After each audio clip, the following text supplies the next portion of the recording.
All right. And we are live now with Business Acceleration Playbook, giving you the plays you need to help your business win. Cue Jeff laughing at Maria. So he laughs at me every time I say that. But you know what? I am sticking with it. I like it. I think it's just quirky enough to be fun. So it's fine.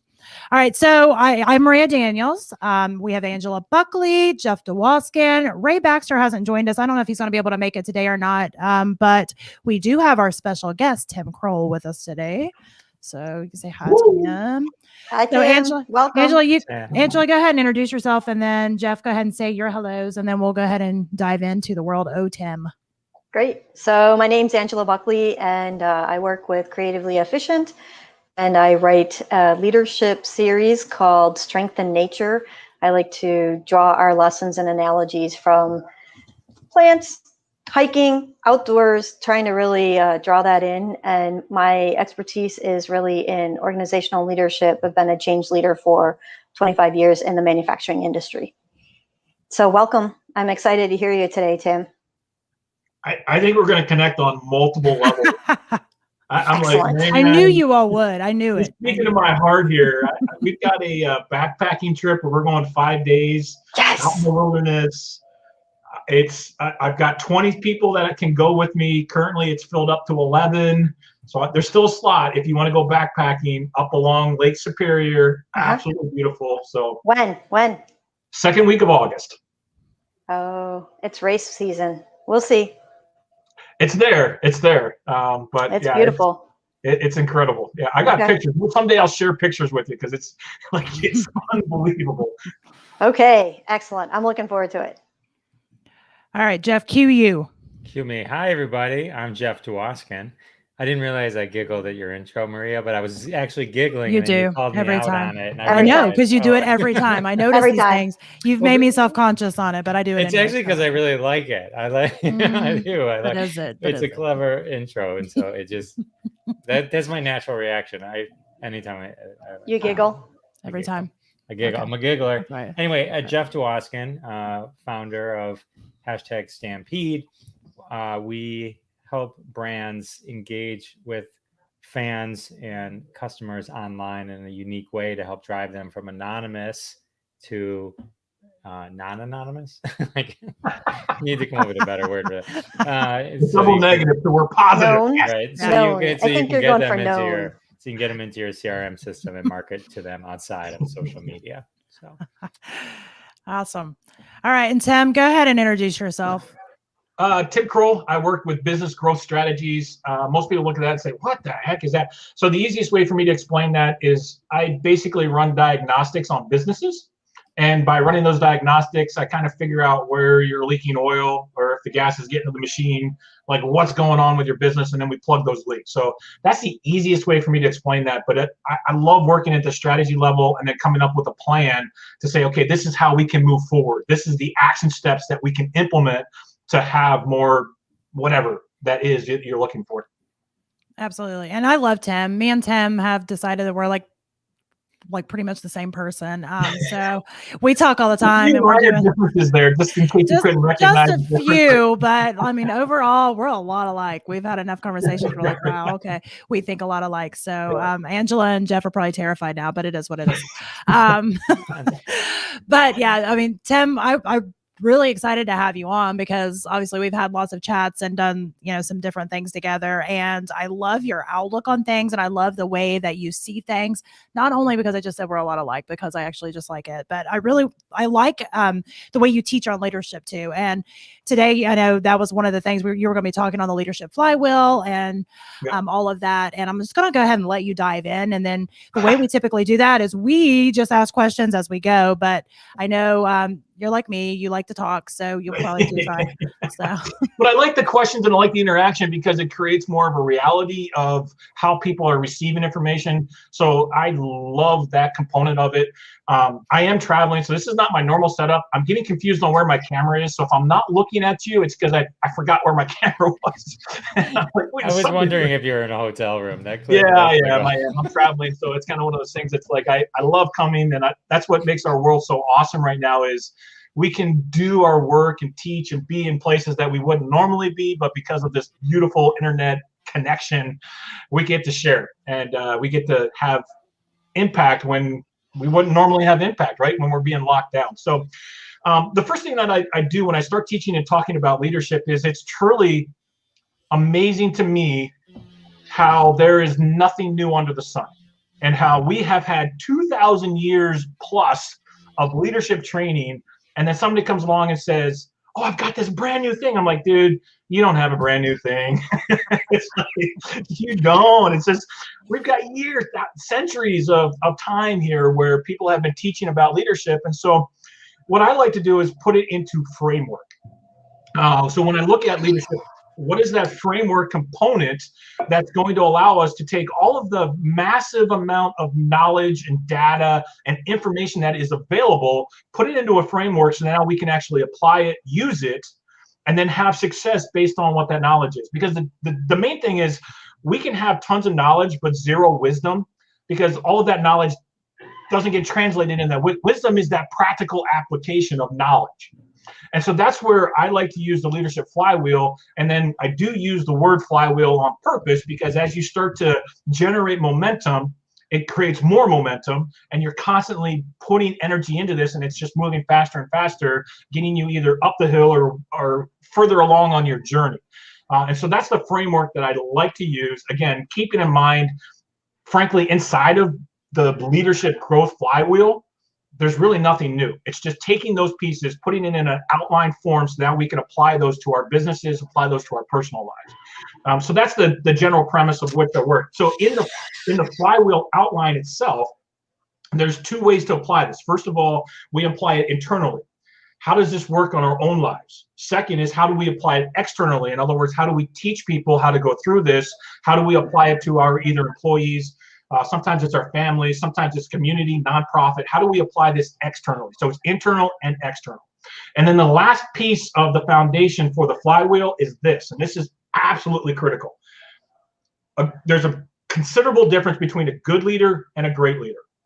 And the one key element that makes the difference between a good leader and a great leader is that a great leader uses their wealth or finances, their influence, they use their power, all of the things that they have at their disposal, they use that for the benefit of others. A good leader uses all of those same things, wealth, power, influence, for their own consumption. And in today's world, we are seeing a massive, I would say the majority of the leaders that I see in the world are good leaders, not great leaders. Because they're using their power, their finances, their influence for consumption to make their lives better. And when you accept that mantle of leadership, you need to understand that you're accepting something on behalf of others, and you need to use that power that you're being granted in the benefit of those that are going to be helped. And if you cannot make that difference, you will be doomed to just be a good leader. You will never make it into the greatness that you could become. So that's my foundation. That's my introduction. So oh, I love it. I love it. So in this leadership aspect, I have 5 phases that I work in. And I'm going to just do a flyby, and then we can dig in and we can go whichever direction you want, because there's all kinds of applications that this is going to work in. And I've never seen an end to it, just to be honest with you, right? So the 5 phases are this. First of all, you need to learn how to lead yourself. If you can't understand and learn how to lead yourself, then you're never going to make it into the next phase. The next phase is leading as a manager. The key in that phase is you manage things, not people. So many times we get that confused. We start to manage people instead of managing the things that we have available. So managing things are going to be specific in items, consumables, and we can go in all kinds of different illustrations, but you want to learn how to manage things. Third one is being a leader of followers. No matter who you are, where you are, whether you have one person following you or 100,000 people following you, you need to learn how to be able to be a great leader of followers. And underneath of that, there's 5 powers of influence we can talk about and dig into some of that. There's really only 5 ways to influence people. The separation, again, between a good leader and a great leader. A good leader will manipulate with those powers. A great leader will influence with those powers. So you can use it for the good and the bad. The fourth is learning to lead leaders. And this is where coaching comes into play. And you're actually starting to teach people, walk with them on their journey of leadership to go back into those 3 phases, learn more about themselves, learn more about managing things, learn more about leading followers. But that's the leader of leaders. And then the last phase, this is actually my favorite one, misunderstood, but it's leading as a mentor. A mentor is what most people consider a mentor as the guy that's got his head shaved, he's sitting on the top of the mountain, his arms are outstretched, cross-legged, and he's this sage, this Buddha type sage, and you go up, you climb the mountain just to ask that one question. What is your one question? And then you get that answer, right? That's what we try to work for. But truly, leading as a mentor means that you're leading out of your experiences. You're leading them out of an experience that you have had in the past and being able to lead them into the future. So it's leading out of experiences. So that sounds like empathy. It does. And that's a great word. And I love that part of it because there's 2 ways to lead with empathy. You have empathy and sympathy. Empathy means that you're actually leading because you've walked through that. But don't underestimate sympathy, because sympathy means that you can relate to their feelings that they're having, but you may not be able to relate exactly to their experience. And a great example is, obviously, I'm a dad. So as I teach my kids, I will never have empathy for a mom because I never went through that experience. I'm not a mom. But I can have sympathy because I know the frustrations, because I'm a dad. I know that emotion of fear or of being let down or of pain or hope that they're going to do better, right? So there's that big difference between the empathy and the sympathy. So where do you want me to go? We can dive into any one of these parts, and I know we're doing this live, so I'm sure there's maybe questions as we continue on. But we can. I think Jeff had one. I did, and I'm like, why is Tim ignoring me? And then I realized I was on mute. It helps to have the mic on. Yeah. Well, it was like all of a sudden there was they're doing some construction or something in my house. So Tim, Jeff didn't tell you that he's a comedian. Uh-oh. So, he's really just trying to get you to laugh. I got Tim excited today. I friended him on Facebook, and he's like, "How can I help you?" And I'm like, "Oh, we're just doing this thing later." So, couple things.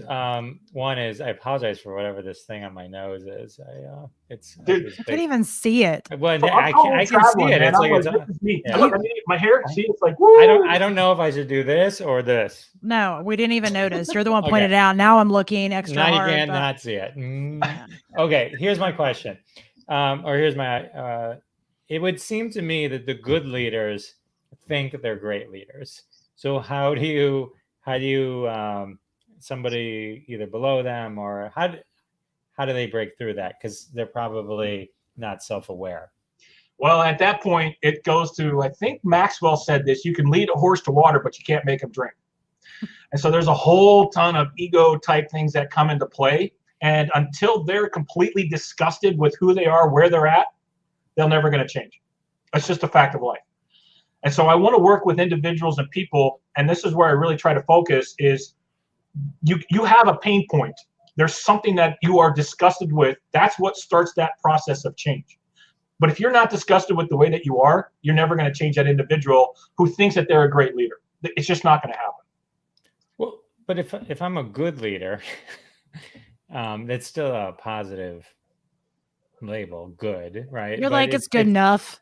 Well, it's sounding like you're using good and great as great and bad, and it's a good. Are there levels of good, right? Because I didn't take it like that.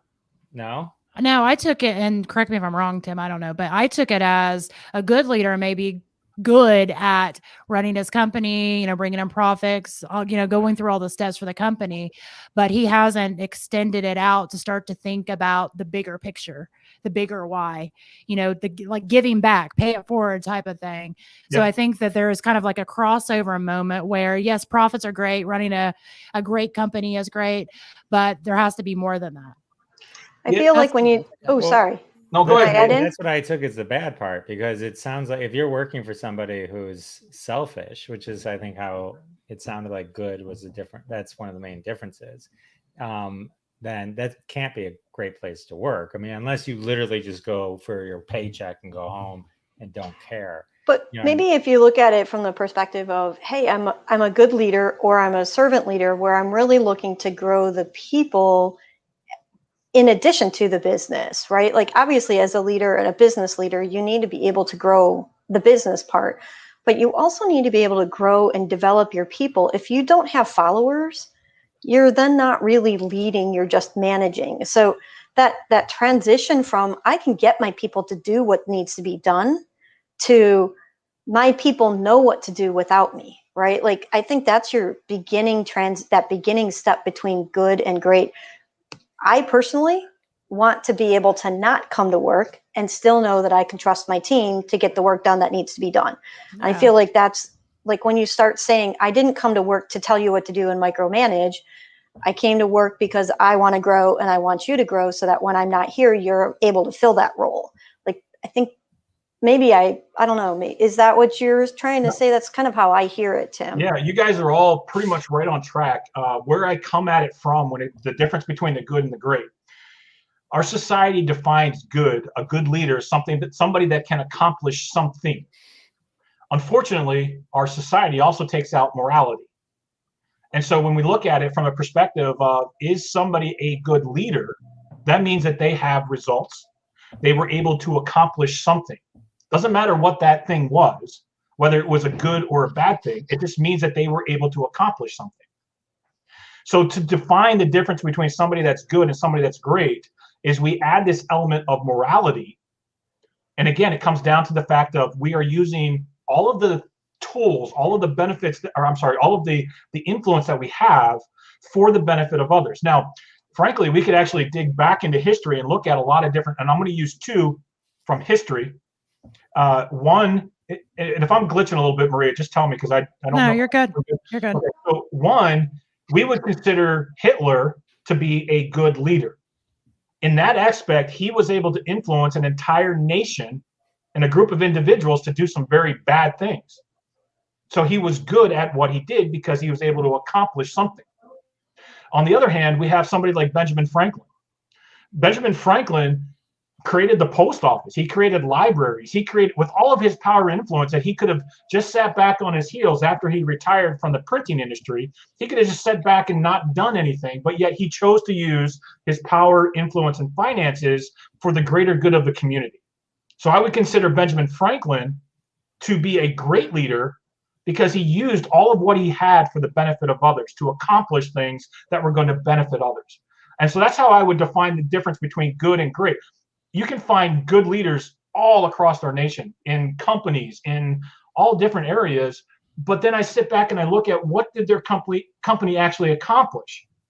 Yeah, they made money. Yeah, they produced a lot of stuff. Yeah, they did a lot of different things. But at the end of the day, did they really leave a deep, lasting impact on our world? Did they change people's lives for the better? So let's go back to the original question, Jeff, when you said when people aren't aware. And that's where the very first part of this flywheel is, are you working on your own personal development? And as you break down the personal development, I have 4 core areas that you should continue to grow in your own self. It's physical, mental, spiritual, and social. And as you grow in those 4 areas, you can apply any one of a number of different tactics or goals or anything along those lines when it comes to self-development. But if you don't realize and start working on your own personal life, you're never going to have a greater influence when it comes to followers. You won't be able to coach those leader of leaders. You won't be able to have that influence. And then as you work into the mentor phase, if you're not developing yourself, how are you going to learn from those experiences? Or my own life, I've had situations that I call it the school of hard knocks, right? Where I've been sued multiple times because of business, failed partnerships, whatever it ends up being. I've had a lot of situations that have happened, and I have 2 choices. I can either stay and live in the pain and the hurt and the anger, or I could choose to learn from that, adjust, and become a better person, which then gives me more influence for the followers, a better coach as a leader of leaders, and then more experiences as a mentor. Right. It's my earlier point about the 2 categories. I mean, to your example, it's hard to sit there and categorize Hitler as a good leader because he was able to do something bad. So I don't know that would make him a good leader for successfully convincing people to do what he did. So, there's got to be a kind of a Well, let me pause on one point on that, because this one, I hate our English language so much, because we use words and everybody has a different definition of that word. So I get exactly where you're coming from, because if you define good as something that's positive, great, that's one definition. But then we can also look at it as a good. So I get it, totally understand where you're coming from on that. But that's one thing I hate about our English language. Take it away. So, I think maybe what he was possibly trying to say with that is that the things that Hitler did obviously was horrible and terrible, but he was able to do things effectively, even though they were terrible and horrible. If he would have kind of switched some of those things out with positive, morally upstanding things, it would have been good. But yeah, I mean, I think that's what I was thinking you were saying anyway. Yeah. Not to put words in your mouth. No. But I would say the same thing. He was good at his job. He was good at what he was trying to accomplish. And he was good at bad things. Moved away from Nazi Hitler. Maybe he was efficient or effective, but not necessarily I use the word good. efficient and Hitler. Is that okay? That's totally fine. Just move on. Okay. No more Hitler. Thank you. Okay. Totally fine. So when we're looking at the differences, then as we go through those phases, when we deal with our personal development, you've got to learn how to be able to build your own life in those 4 phases. Then you look at the management and the phases of those. It really comes down to, how do you create and time block? What are you doing to be able to build your time, be able to set portions aside inside of your week? What are you doing with your finances? What are you doing with there's so many different components when it comes to managing things. And that's where you have to learn how to develop as a manager to be able to manage that. And then that again goes back into the influence and the influencing of the leader of the followers. So again, we can dive into each one of these components and see how that goes. But I don't know which direction you guys want to go. I love the questions and the pieces and the parts of that, but let me know which way to go on each one of these things. Angela, I think you should have some questions, since you are like Miss Leadership. I think it would be great to kind of to see what questions you have on the leadership angle. So, hot topic at the moment right now, a lot of people are feeling very overwhelmed. They're struggling to sort of dig out from under 2020, but somehow 2021 just hasn't been as positive yet as we were all kind of hoping, like slow rollout on vaccines. One of the topics that a lot of leadership friends, I don't know, whatever, our colleagues have been talking about recently has been, how are we helping people dig out from under and cope with some of the stresses and some of the day-to-days? Where do you go with that? So I certainly have the techniques that I've been coaching with people, but I'd love to hear what you're doing as well. I guess the first thing would be to define what that individual is doing, because there's differences on how people structure their own lives, and there's differences as far as the maturity of where they're at mentally, right? So we have some individuals that have never really become self-aware, and they've put themselves in a position where they are they blame everybody else for the position that they're currently in. Right. If we go back to Jim Rohn, I love Jim Rohn. I love where he's at and what he's been doing. But Jim Rohn says this: the weather is going to blow on everybody. The storms are going to happen to everybody. But it's learning how to set your sails to take advantage of whatever that weather is, whichever way the winds are blowing. Because quite frankly, at the end of the day, we don't have control over the vaccines. We don't have control over the politics. We don't have control. There's a lot of things that we don't have control over, which then leads us to a lot of frustration. But if we can now take that step back and say, okay, what are the things that I do have control over? What are the things that I have the ability to allow to influence my own life? I mean, the biggest thing right now is social media. The social media is telling us how to think, where to go, what to do, all of those things that are happening, but yet we consume and consume and consume, and we take on all of those emotions. Burdens. We take all of that on, but we don't have a safe place where we can go and unload and then come back to the center of where our soul is at. that time of reflection, the time of quiet. And everybody's going to define that the soul differently depending on where you're coming from, how you were raised. But there's a certain element of this reflective centering that you have to come back into, whether it's meditation, whether some people use music, some people use quiet time, some people use prayer. Everybody has to come back to the center. So whether you are leading a CEO company of a Fortune 500 company, or you're a janitor in a high school, all of this data and information keeps pounding in on us. And then we have to come back and say, okay, where's my center? Where is who I am and how I value my own life? Where am I going to find that from? Because if we allow the society, any of the social media, if we allow them to tell us who we are, then we're forever dominated by whatever that loudest megaphone is going to be. I don't know if that answered your question directly, but it's a matter of finding your center. It's a matter of coming back and saying, okay, this is my habit and my routine of how to become better, stronger, and not allow the impact of the world to have such a devastating effect on me. Because there's always going to be challenges. Everybody's going to go through challenges. No, I absolutely agree. So we've been talking about kind of a three-way approach where you talk about the physical aspects of it. So you had said you had 4 earlier. Yep. I blended mindset and spirituality into one. Right. And so you have your physical, and you have your mindset, spirituality as another, and then kind of your do, right? Like, where are you going to be with that? And if you can find that getting away. So in German, we have this word, your Alltag, the things that you're doing every day, those day-to-day little miniature things that just, you have to do them in order to keep going. But how can you make that, almost turn that into a ritual instead of a hectic?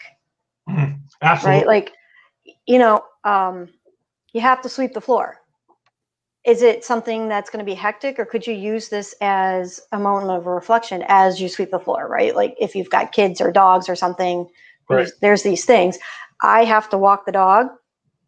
That's because I get up at 4 or 5 in the morning and I'm the first one up. So the dog says, good, you're my best friend.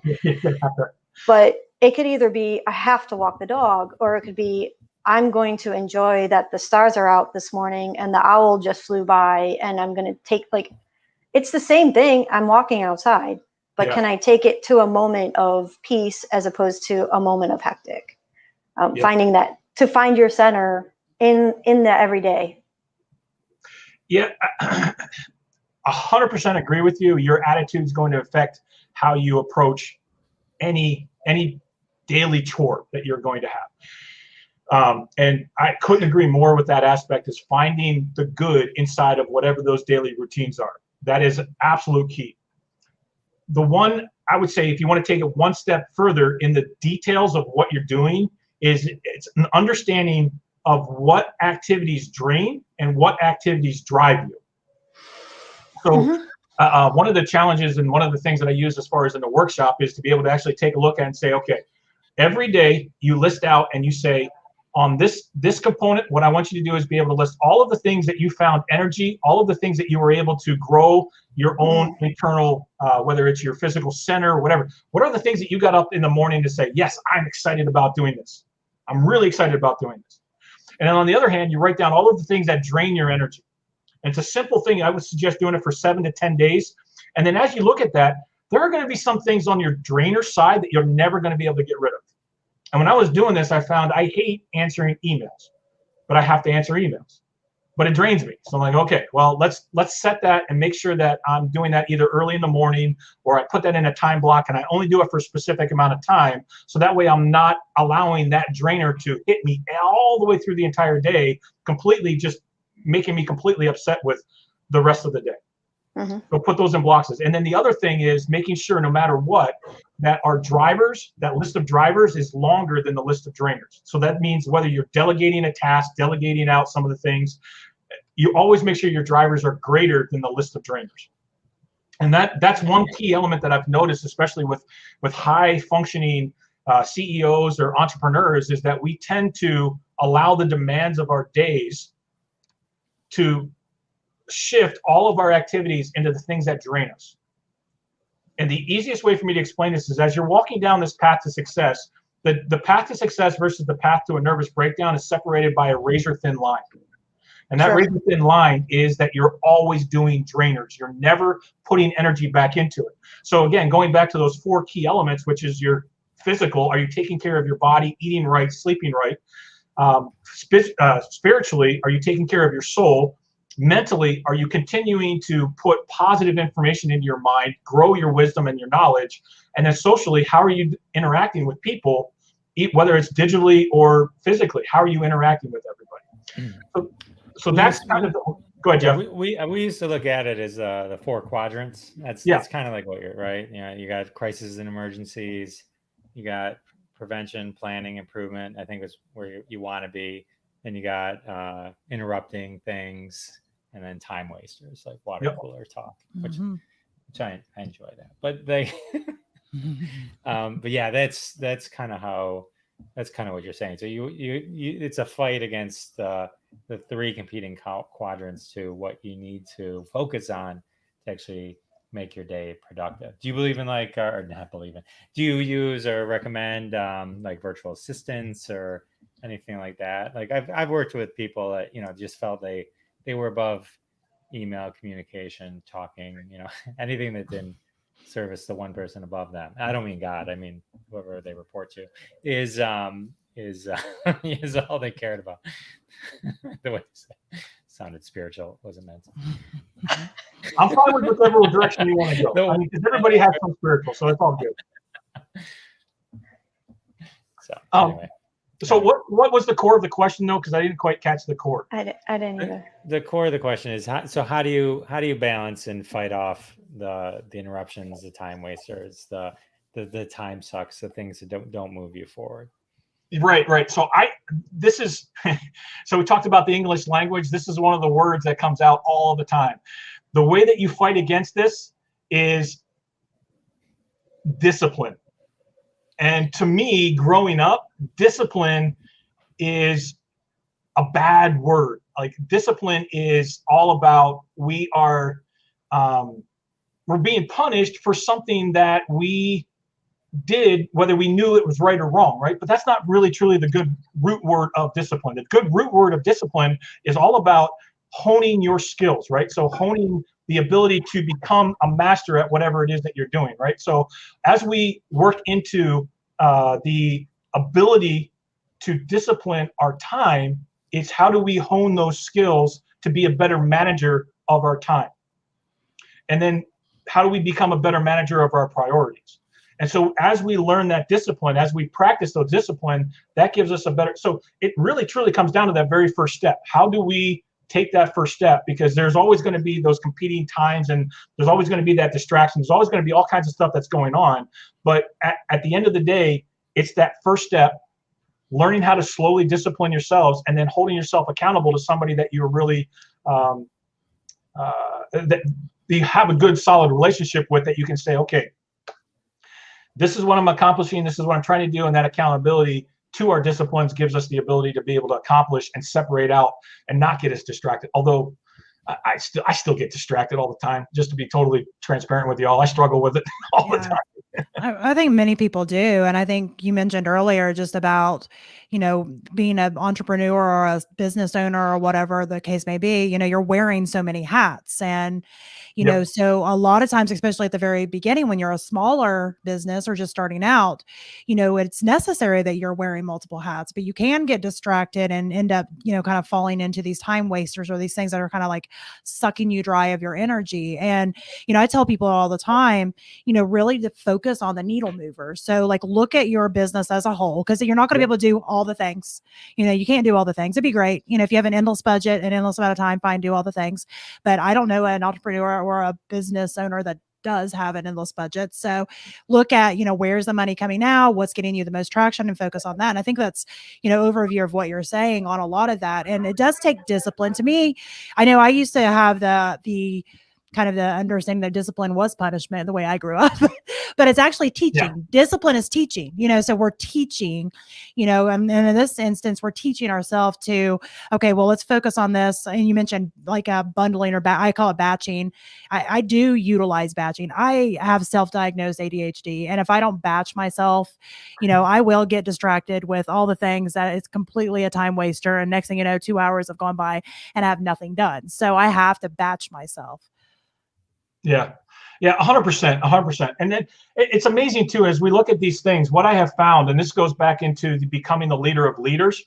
What I have found is, again, this is internal and external. And I had situations where a leader of a company put in his position another production leader, and was great for about 3, 6, 7 months. And then all of a sudden something happened in regards to his communication with the employees. And next thing you know, all of the employees are saying, I'm going to go find another job. I'm going to go.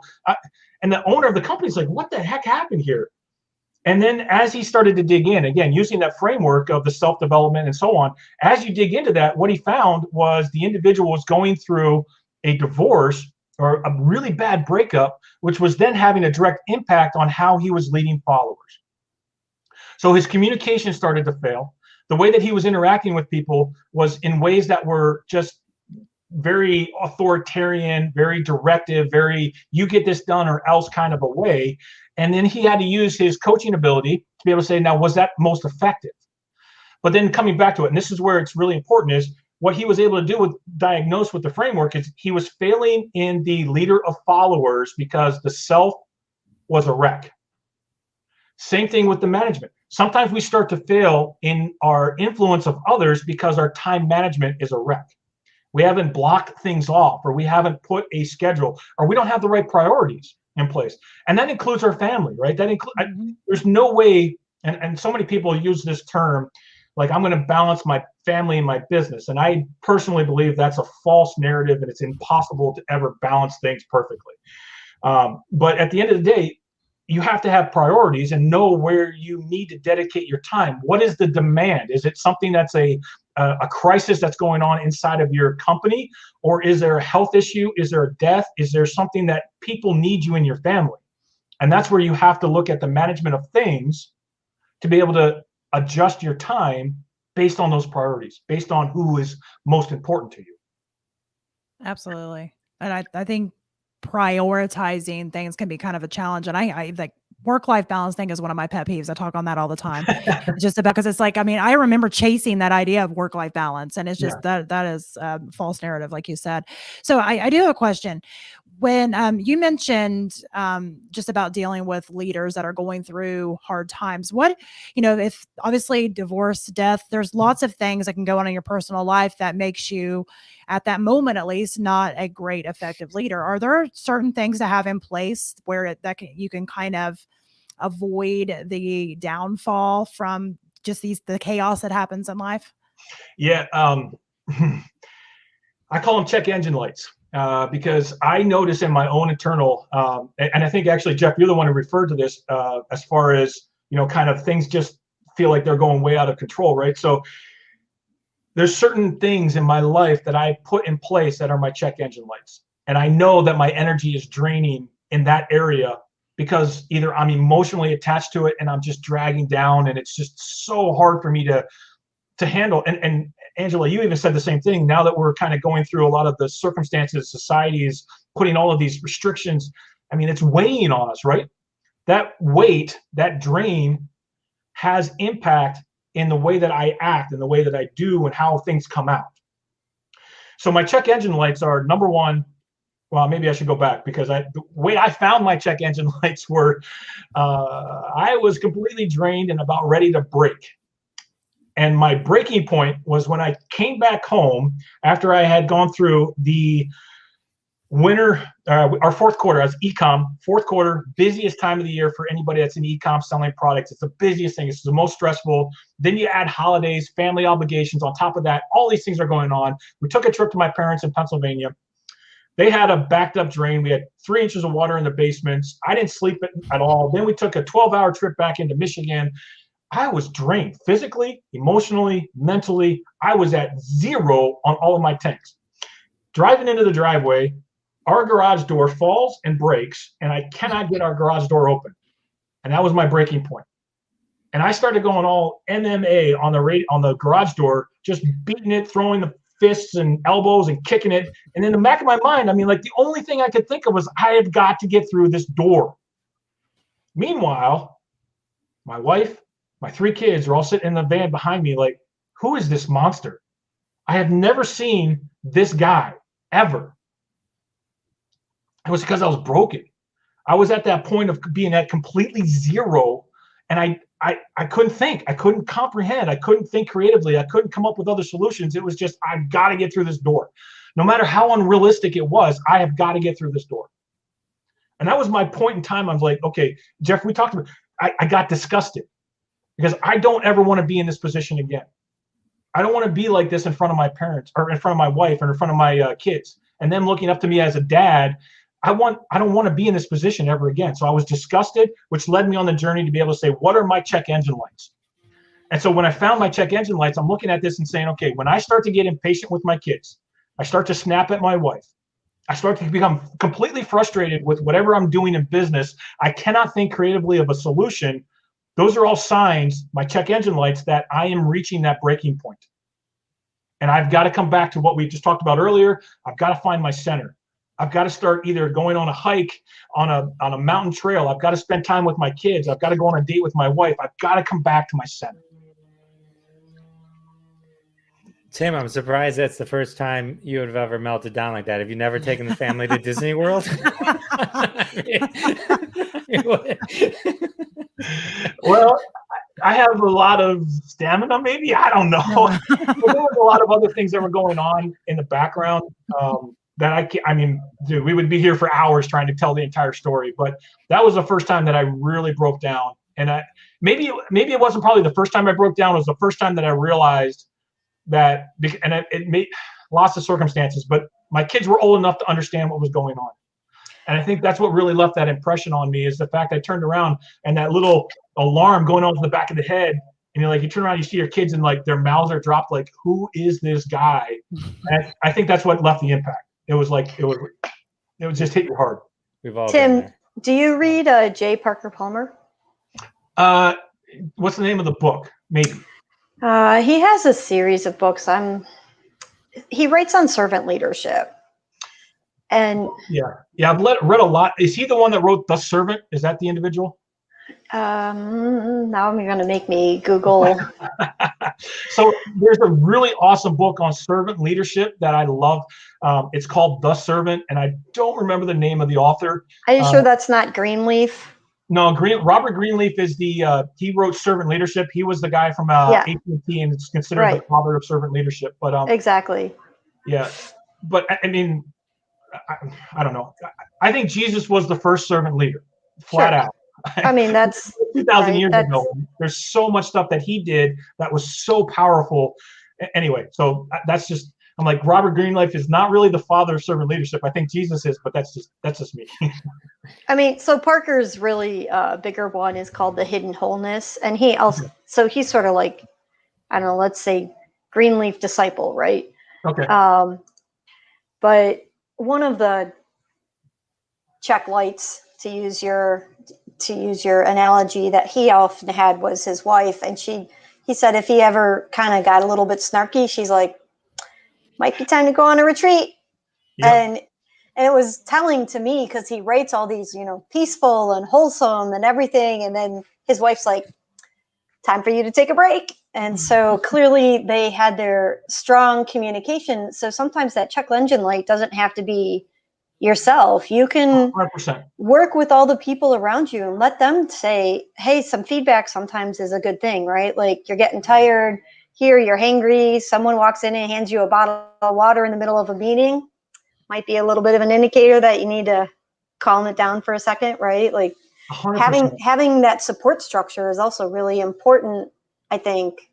And in his case, he used his wife, but I'm grateful that I have some people that'll be pointing things out to me as well. I get animated, and a little bit of water doesn't hurt to like calm things down and maybe take a breath for a second. Yep. I think that's good. That's a good point. Being able to have that, structure to be able to say, all right, take a retreat, take a break, take a drink of water, whatever. I'm going to jump here to comments. Yeah, exactly. Mick said, hey, everybody, Mick Manhattan has a great podcast. Hey, Mick. Tamala said hi. And then she also said she's been teaching mental and emotional discipline for years. Discipline helps with discernment too. Absolutely. Yeah. Yep. So. Angela, to your point, and I love that you did that, and I love that aspect of it, and I couldn't agree more. In fact, I've given my wife permission for that. As a man, I struggle with the vulnerability of that, because I'm, according to society, I'm not allowed to be considered weak. I'm not allowed to be able to show some of those pieces, right? That's what society tells us that we can't do. And so I would say, even if you take that one step further, I completely agree. You need to have people that you can trust, but you have to be vulnerable and show your scars. Because at the end of the day, we always get attacked where our greatest strengths are at. And if we're getting cut and attacked where our strengths are, that's where our scars are. And I can't tell you how many times I've been told to go ahead and cover that scar. And if I cover the scar, then I cover my greatest strength. So we have to be vulnerable and show that there are times when we break down. There are times when we need help. There are times when we get animated. Please reach in and give me a bottle of water, because you have to be able to be vulnerable to use those experiences to lead as a mentor. Otherwise, you don't have as much of an influence. You don't have as much of an impact. Right. I agree. Absolutely. It's hard for me, though. Well, I think it's hard for a lot of people. And I mean, I've never been a guy before, so I can't say from a guy standpoint, but it can be hard even from a female standpoint to be vulnerable. Especially, for me, being, especially when I worked for other people, being out in the corporate world, I had to be, tough, because you didn't want, if you showed any emotion, then you got a whole lot of, well, of course, there goes a woman, being all emotional again. So a lot of times you would have to watch, or I would have to watch what I would say, or if I was too firm, then I was called the big B, so it's still like, it ends up being this kind of like back and forth, or that's been my experience of it. But I do want to talk about, I know when we were texting, you mentioned, I was trying to find our text, but I can't find it, but you mentioned, oh, there it is, about passing the mantle of leadership. Like, what? So, I mean, I know this, we don't have a whole lot of time, but if you could kind of like brush over maybe some of that. Yeah, totally. So, I actually, there's a mantle of leadership that was presented to us, and the outline was absolutely incredible. And that was when King David passed his mantle of leadership to King Solomon. And it was written out, and it was such a credible story. And it was such a credible way. It's in Chronicles, Second Chronicle. Anyway, I'll give you the reference if you want to look it up. But it's an incredible passing of a mantle of a leadership from King David into King Solomon. And some of the key elements that he did. Number one is that he did it in public. He did it in front of all of the other leaders of the land. And I think that's really an important component, especially as we look at our businesses, is that sometimes we never physically pass that mantle. We never come in front and say, this is the guy that is going to be leading you. So there's a lot of confusion in those that are considered the secondary leaders or managers in a company. We never actually pass that mantle. So it has to be, number one, it has to be public. The second thing that he did is he actually created a plan. He created an outline, because Solomon's greatest accomplishment was building the temple, which was a feat that was an incredible thing, and people came from all over the world just to see the temple. But David laid out the plan, and he got supplies together, and he did all kinds of things, and then he took all of those plans and said, this is what we have planned, handed it to Solomon. But the key element is he then let go of it, because he said, here's the plan, here's what you're going to be able to do. But then he didn't micromanage it. He didn't say, well, this is what you have to do first and second and third. He just said, here's the plan. This is our vision. This is our structure. Go ahead and run with that plan. And Solomon took over it. The third thing that he did, too, is he encouraged him and set him up for, look, this is going to be hard. This is going to be tough. So don't be afraid. Go ahead and just do the work. And he encouraged him and just kind of gave him that charge. And I think that's so important, something that we miss. And whether you're passing the mantle from a father to a son, or from one business owner to another, you've got to charge him and say, look, you can do this. I believe in you. We've taught you. You've got all the skills necessary. And then the fourth thing that he did, he just said, look, here's all of my experiences. And if you follow David's life at all, you can look back through, and he killed a bear, he killed a lion, he killed Goliath. He did all of these incredible, fantastic things. And he said, this is what I was able to accomplish. These are the experiences that I've had. You can have those same things because you have the same God inside of you. You have the same experience, the same talent. You have the same thing inside of you. So you can be able to do this. So passing the mantle of leadership doesn't have to be hard. We just follow that pattern, follow that path, and we can be able to pass a mantle of leadership from a father to a son. We can pass it from one business owner to the next business owner. This works in every aspect. But if you just follow those 4 steps, it gives you the power to be able to say, okay, here's how we can successfully pass a business off to the next leader. There's so much more to that, but I was just trying to do a flyby. No. I think that's a good outline overview of being able to pass it over. And I think it's important to realize, I mean, and it's hard to think about handing over something you've built with your own hands to somebody else to run. Even the times I've had to hire in help, I go through the same thing every time when I end up delegating something new that I've never delegated before. I go through the same bargaining with myself. I can totally do it. I can totally do it. I'll just make more time over here, schedule it over here, because I'm so terrified of the what ifs once I hand it over. But thankfully, every single time that has happened, I've handed it over and I sat back and kind of waited for it all to fall to pieces. But if you're bringing in the right people, that's not what happens. And actually, most of the time I've looked at it and gone, oh, wow, that's better than I was doing. I ends up being such a good thing. But you do have that feeling at first of, and it's every single time. You think I would be good at it by now, but I'm not. I get that same punch in the gut every single time I get ready to delegate something new. Yeah, and practically speaking, the way you pass the mantle of leadership, I know we're talking kind of really high level, but if we break it down and come into the implemental stages, whether you have a VA or you hire an employee, this process still is the same. You publicly say, this is the guy, this is the person, this is who is going to be in charge of this component. Here's the plan that we're going to follow. I believe in them, giving them the support. And then saying, hey, here's all of the experiences that we have as a company. You can learn from these. We're going to help you through this. And you just continue to pass that on. And that's how you grow your company to the level of being able to delegate properly and then dish off what you need to dish off. We were talking about this morning, and we kind of put it into the buckets of delegation requires training. It requires time, trust, and support. Right. And then actually kind of even a little bit of testing, right, to make sure that the system is working correctly. But you can't just delegate. You can't just say, hey, go do it. Yeah. They need to be able to do it. So we were in this topic because we were talking about the topic of empowerment, but really delegation and empowerment are quite similar if you're doing your job correctly, right? If you haven't trained them and you just hand them the task, you've done nobody any favors. Correct. They need support depending on the complexity of the task.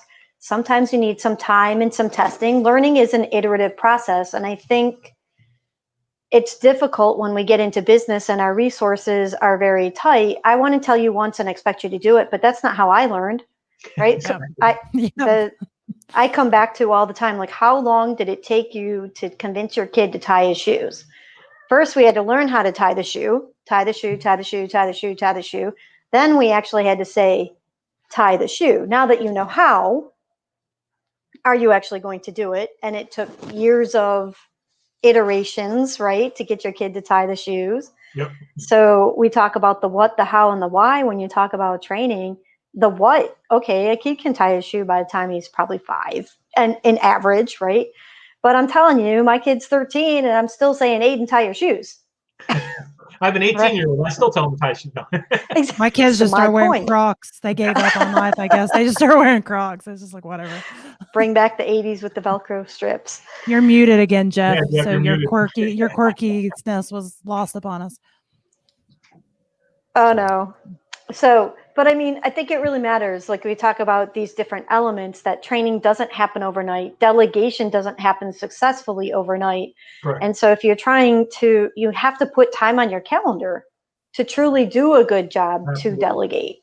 Yeah.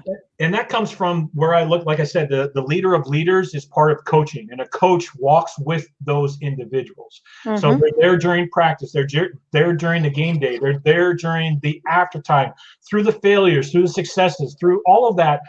Being a leader of leaders is truly walking with them on a day-by-day basis, which is what a coach does. And 100% agree with that. It's just, you've got to be able to train, work with, and develop a long-term relationship. Yes. And I think that's what mentoring is, not the sage on the mountain, personally. Like the mentor is the one who's willing to walk with you a little bit. Yeah. Yeah. And look out for you also. Like when you're not in the room, someone has to speak for you. Yep. Yeah. And that's why hate our English language, because like I said, I use one word and I'm like, oh, so yeah, it's all I good. think it makes it interesting. Yeah. Oh, true. Very, very true. Very true. So let me leave this, and maybe we'll end on this, but the 5 powers of influence, and I'll just kind of touch on this real quick, but number 1, it's reward, punishment, position, woo, which is winning others over, or charisma. And then the last one is your experience. So the way that you influence, the way that you have the ability to influence others is through those 5. Reward, punishment, position, woo, and experience. And the interesting thing about experience is sometimes those that have the most influence as a leader are not the CEOs in the head office. Oftentimes they're the guy that's been on the ground floor doing the same job for 30 or 35, 40 years that may have more influence on that company than any of the CEOs that have come in play. So influence is something that you can develop. You can continue to build that. And again, it needs to be influence, not manipulation, because manipulation is wrong. You don't manipulate people. But you have to use those, and understanding that power of influence is really there for the benefit of others. Absolutely. Excellent. Good stuff. Angela, you have any more questions for Tim? I don't. Tim, thank you so much for your time today. I really enjoyed our conversation. Absolutely. We should probably keep going. Absolutely. I'd say you all could talk all day long about this. So Yeah. Yep. Yeah, we're out of time, so it's not right now. But Jeff, do you have anything else you want to say? I don't. Thank you, Tim. Thanks, Jeff. Yeah, and thanks as usual, Tim. That's been great. And go ahead and give everybody where they can follow you, find you, all that. The easiest thing is flow.page/my name. So flow, FLOW.PAGE/Tim Croll, TIMCROLL. And if you wanted to join the newsletter, you just click on the very top one. It's my website. You can get in and register for a newsletter. And then there's other ways to follow me on social media, but that's the one link, flow.page/Tim Croll. There you go. Super easy, to the point. So it's been great. And Angela, Jeff, thanks as usual. Ray, if you're watching this later, we missed you. And until next week, we will be live again next Tuesday, 1 p.m. Eastern Standard Time. Thanks, everybody. Yep. Was we going to try to do the fist bump thing? Because I already forgot. Otherwise, Maria. Wrong leg. Gosh. Yes. Yeah. I'm never going to get this, ever. See? I'm never going to. Never. Jeff, I got your head down there. Hold on, Tim. Tim. I got the high 5 for Tim. Yeah, you almost got it. I'm just going to hold still. You find me. I give up. It's good. All right. We'll see you guys. Bye. See you guys. Thanks.